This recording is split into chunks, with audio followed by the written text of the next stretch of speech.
लांजा राजापूर मतदारसंघ हा भौगोलिकदृष्ट्या आणखी त्याची एरिया जर बघितली तर सगळ्याच महाराष्ट्रातल्या 288 मतदारसंघापैकी सर्वात मोठा मतदारसंघ आहे. आणि ह्या भागामध्ये प्रत्येक गोष्ट ही चॅलेंजची आहे. त्याच्यामुळे कुठची असू दे, रस्ते असू दे, साखर असू दे, शाळा असू दे, शैक्षणिक असू दे, आरोग्य असू दे, या सर्व बाबीमध्ये चॅलेंज आहे. आणि ते चॅलेंज मी मुख्यमंत्री, उपमुख्यमंत्री, दोन्ही उपमुख्यमंत्री यांच्या माध्यमातून लवकरात लवकर आपण ते सॉल्व्ह करतो.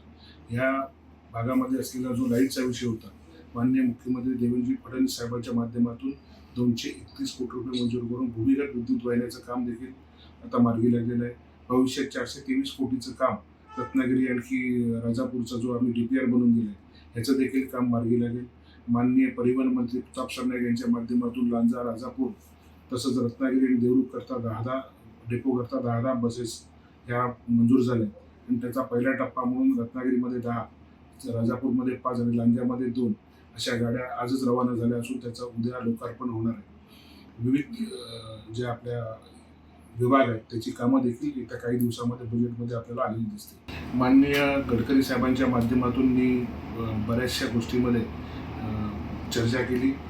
तसंच आमचे श्रीरंग बारणे साहेब असतील, खासदार डॉक्टर श्रीकांत शिंदे असतील यांच्या माध्यमातून दिल्लीत बऱ्याच लोकांची चर्चा केल्यानंतर दिल्लीतून बराच निधी आता लांजा राजापूरला प्राप्त होईल याची मला पूर्ण खात्री आहे आणि त्याचा फायदा लांजा राजापूर तालुक्याला नक्की. आपण या मतदारसंघातला रोड मॅप बनवलेला आहे. त्याचप्रमाणे ह्या मतदारसंघाचा मास्टर प्लॅन देखील बनवलेला आहे आणि अपेक्षित खर्च देखील बनवला आहे. ह्या एकाच वेळी काही करता येणं शक्य होणार नाही, कारण महाराष्ट्रामध्ये 288 मतदारसंघ आहेत. परंतु महायुतीच्या माध्यमातून हे विषय टप्प्याटप्प्याने घेऊन लवकरात लवकर पूर्ण होतील याची मला पूर्ण खात्री आहे. मी पर्टिक्युलर टाईम असं लोकांसाठी दिलेलं नाही. मी ज्यावेळी मतदारसंघामध्ये म्हणजे इकडे असतो त्यावेळी मी पूर्ण वेळ मतदारसंघातील जनतेबरोबर असतो. त्याच्यामुळे मी असा कोणताही टाईम ठरवून दिलेला नाही. आज जर बघितलं असेल तर 15 दिवसांनी मी आज रत्नागिरीत आहे. गेल्या 8 दिवस अधिवेशनाकरता मुंबईमध्ये होतो. त्याचे अगोदर पूर्णपणे 8 दिवस मी लांजा राजापूर मतदारसंघात होतो. प्रचारादरम्यान सगळ्यात प्रमुख मागणी जी होती ही पाण्याची होती. त्या म्हणजे परिस्थिती अशी आहे मतदारसंघातली की सुमारे 40 ते 45% घरं बंद आहेत.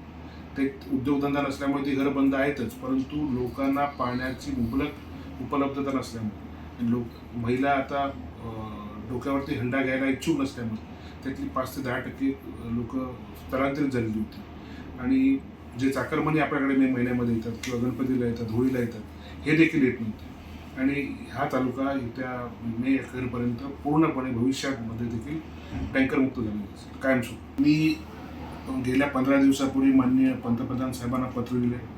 जो भारतामध्ये टेस्लाचा इलेक्ट्रिकल व्हेकलचा प्रकल्प येणार त्या प्रकल्पाकरता मागणी आम्ही रत्नागिरी जिल्ह्यामध्ये केली.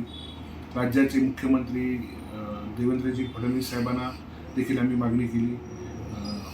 आणि एकनाथ शिंदे साहेबांनी जे मला सांगितलं की त्यांचं म्हणणं अतिशय योग्य आहे की मुंबईनंतर जर दुसरं गाव कुठचं असेल रत्नागिरी, ज्या ठिकाणी 4ही कनेक्टिव्हिटी आहे, रोड आहे, रेल्वे आहे, वॉटर आहे आणि एअर, हे असं एकच शहर आहे जिथे 4ही कनेक्टिव्हिटी आहे. आपल्याकडे क्रूज टर्मिनल होते, आपल्याकडे जेटी आहे, एअरपोर्ट देखील आपलं पुढच्या वर्षी चालू होतं. त्याच्यामुळे रत्नागिरी हे सुटेबल आहे असं स्वतः एकनाथ शिंदे साहेबांनी सांगितलं.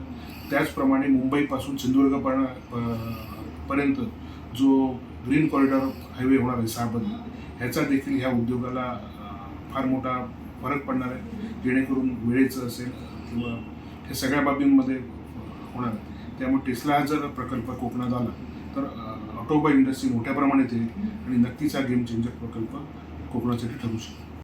टाइम्स डिजिटलला लाईक करा, शेअर करा, सबस्क्राईब करा आणि बेल आयकॉन दाबायला विसरू नका. Times digital.